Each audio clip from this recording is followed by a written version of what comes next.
Well, hello, Claudia. Hey, girl. Did you walk Brian up to his office? Amy, I was going up to see Rick Weber anyway. Oh, I'm sure you were. And how are things between you and Brian? I mean, confidentially, just between friends? Confidentially, just between friends. I don't want to talk about it. You got it? I got it. Mm-hmm. Hi, Claudia. Hi, honey. How's your new job going? Oh, it's terrific. I love it down on the waterfront, and working with Leslie and Rick Weber is just great. Although they won't like it if I'm late, so I'll see you two later, all right? Hi for me. I will. Bye-bye. Oh, hi. Bobbie? How are things going for me, message-wise? Oh, you have quite a few. Oh, thank you. You've been so busy lately, Dr. Quartermain. It's super. Well, thank you. Is Alan in his office, you know? Well, if I'm not mistaken, he didn't come in yet, and I'm not. He's not here. Are you sure? Positive. Did he call in? Well, I didn't take a call. Amy? Yeah? Did you take a call from Dr. Quartermain? No, why? Is something wrong? No, nothing's wrong. Well, when he does come in, would you tell him that I'd like to see him? Sure. Oh, good morning. Hi, Carol. Well, I'm glad I ran into you. It's just on my way to patient accounts, and then I'm going to stop and get some coffee. Can you join me? No, I'm afraid I can't. As you can see, I'm just checking in. Oh, yeah, so I see. Is something wrong? I mean, is that why you're late? No, I just took a little longer. I was playing with the baby. Monica, come on. I know you better than that. Something is wrong. What could be wrong, Gail? I don't know. Why don't you tell me? All right. It was... Alan and I had a rather strange conversation this morning. What do you mean, strange? Well, haven't you noticed his mood lately, Gail?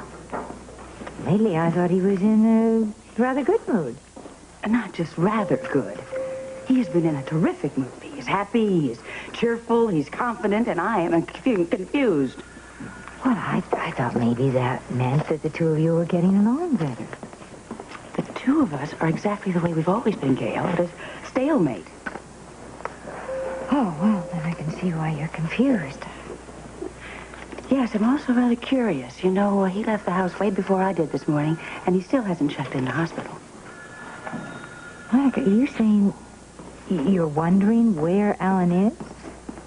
Well, something to think about.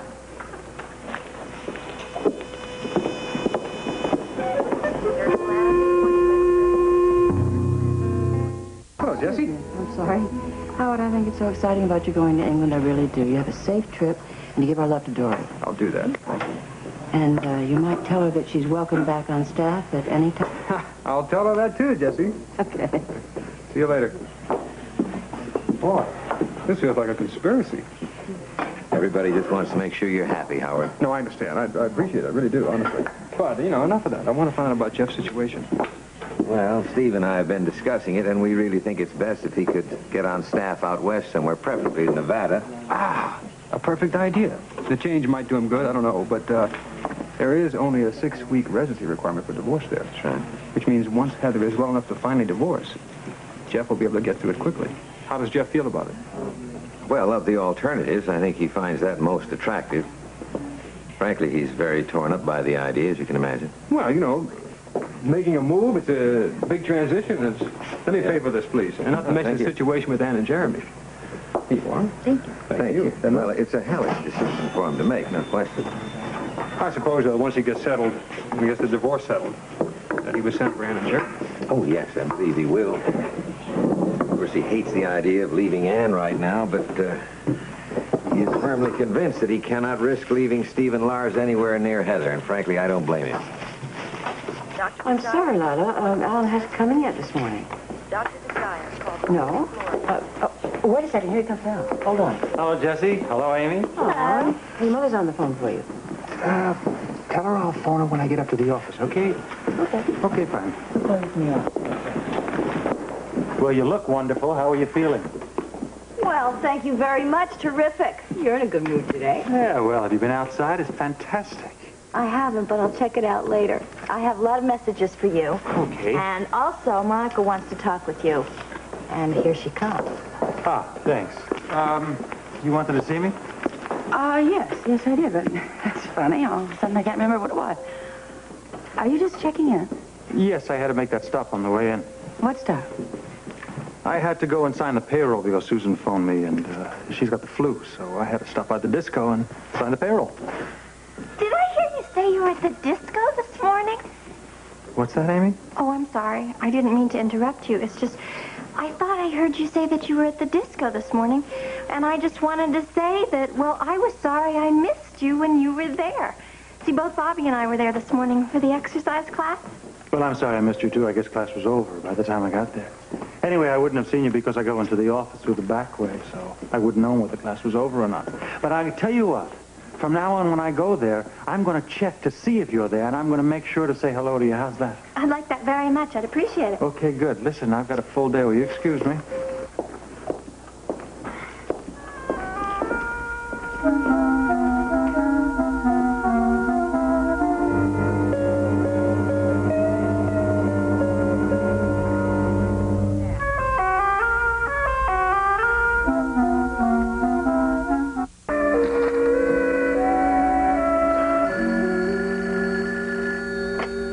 Hello?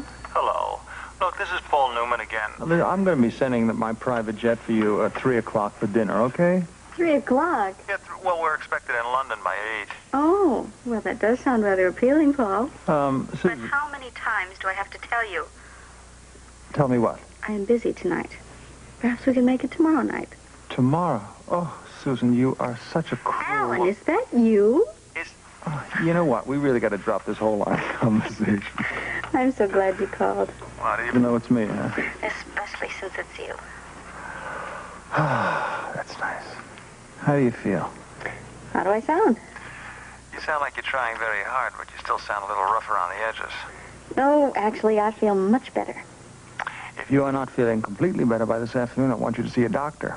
I saw one this morning. I don't count. You do to me. Susan. All right. I promise. If I need a doctor, I'll see one. Actually, I'm sure it's just a case of fatigue, but I am going to remember it. It's a wonderful way to get attention. I am being serious, Susan. I know you are, Alan, and I promise Girl Scouts honor. If I need a doctor, I'll see one, but trust me, will you? I am healthy as a horse. And stubborn as a mule. But cute. I'll check with you later. Okay, bye-bye. Bye, cute.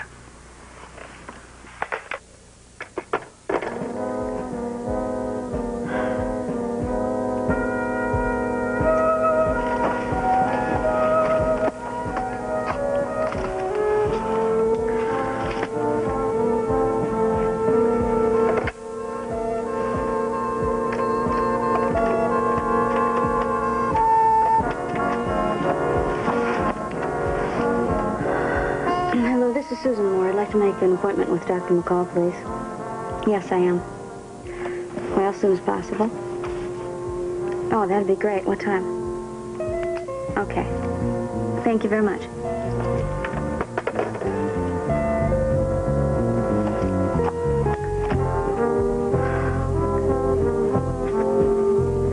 Hi, Ruby. Got room for your bratty niece? Oh, sure, honey. Sit down. Coffee cake looks good. Is it? I'm not hungry. You take it. Are you sure? Yeah. Besides, I gotta get going upstairs. Oh. You mean I'm not even going to have a chance to try and cheer you up? Well, do I look like I need to be cheered up? Good try, Ruby. You feeling this way because of Dan? I don't want to talk about it. Oh, yeah. I guess so.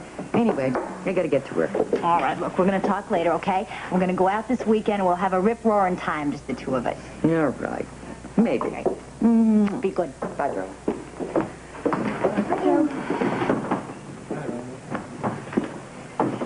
Hi, Joe. You too, huh? Me too what? You're depressed. Shows, huh? Come on, sit with me. I feel like Alan Quartermain is the only one in this hospital who's in a good mood today. What's wrong? You have to keep it confidential. Well, Joe, you know you don't even have to say something like that to me. You probably figured out by now that I'm working with Ramsey again. Yeah, I kind of figured you were. I was on a roll, man, and I rolled right into a brick wall. Why, what's going on? Hold on to your hat. Jeff and I figured it out. There's only one person that could have hated Diana enough to try to kill her. Heather. Joe. Heather is in a sanitarium. And I was just trying to figure out if there's some way she could have possibly gotten out when I ran into a little problem. She was in her room the night Diana was murdered all night. Unless I can prove otherwise, I'm stuck right in the middle.